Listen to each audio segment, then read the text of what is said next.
In every dictatorship, the ruler shapes the system around him. But in Hitler's Germany, the system was more than a dictatorship. It was a chaotic empire of rivals, a court of men competing for power, each claiming loyalty, while secretly sabotaging the others. This is the story of Hitler's inner circle, the ministers, generals, and fanatics who built the Third Reich, and those who destroyed it from within. Hitler did not surround himself with the best. He surrounded himself with the most loyal, and that decision shaped the fate of millions. At the top of the political pyramid stood Heinrich Himmler, the soft-spoken bureaucrat who became one of the most feared men in Europe. Himmler was organized, disciplined, methodical, a man whose loyalty to Hitler never wavered. In terms of fulfilling Hitler's ideological goals, Himmler was terrifyingly competent. But as a war strategist, he was a disaster. His attempt to command entire armies in 1944-45 revealed his limits. He understood repression, not war. Next came Hermann Göring, Hitler's designated successor and head of the Luftwaffe.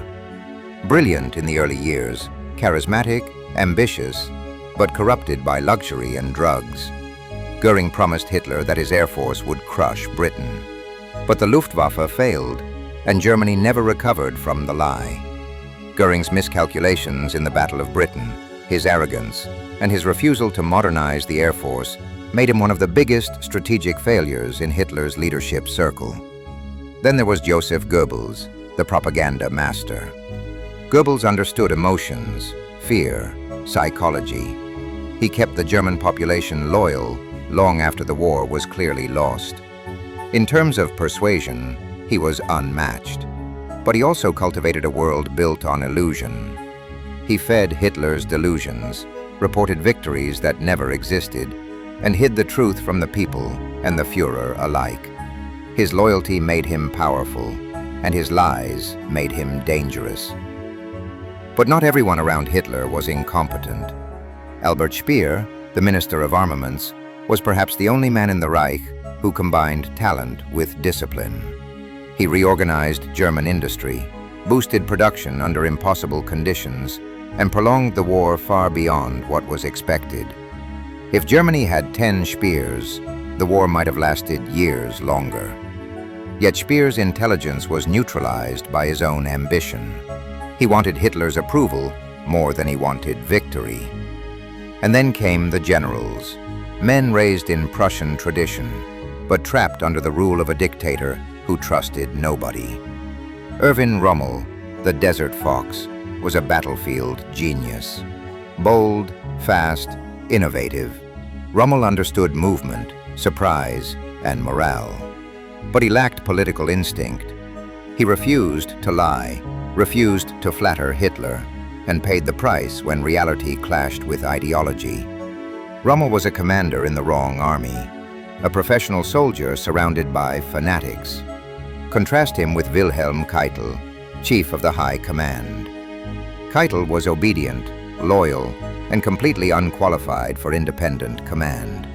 He never challenged Hitler's orders, even when they were suicidal. His nickname among officers was La Keitel, the man who always says yes. He was in the wrong place. He never belonged at the top of the German command. His counterpart, Alfred Jodl, shared the same weakness.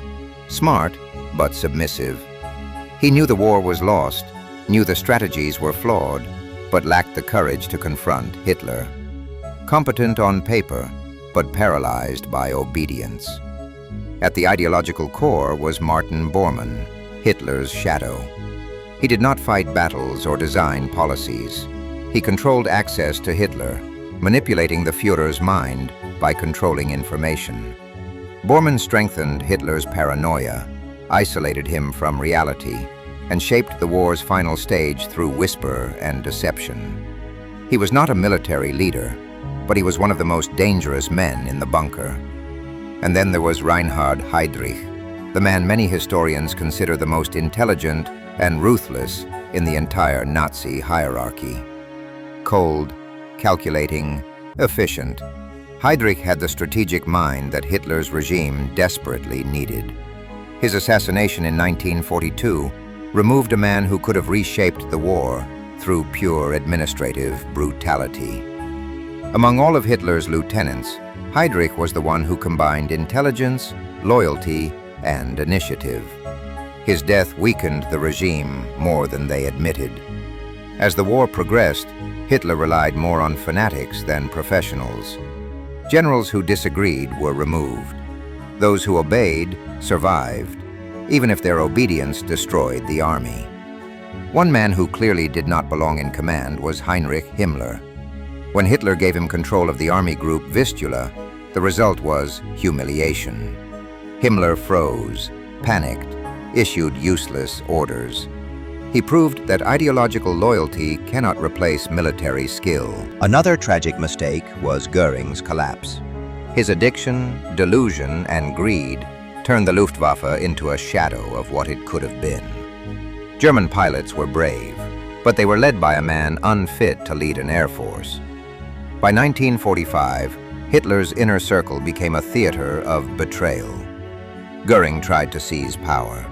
Himmler attempted secret negotiations with the Allies. Speer considered assassinating Hitler.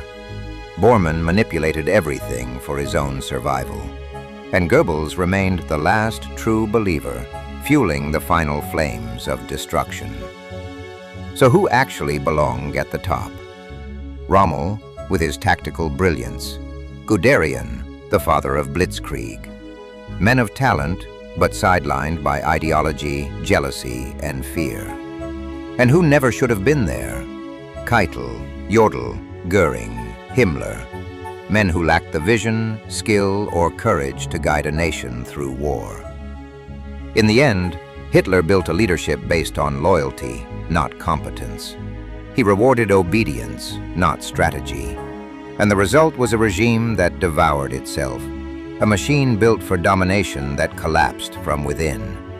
Because when a ruler fears strong men, he surrounds himself with weak ones. And weak men cannot win wars. If you're fascinated by the hidden chapters of our past, the secrets, the shadows, the stories the world tried to bury, then you belong here. Subscribe to Ghost of History and step into the dark side of history, where every truth whispers and every ghost speaks.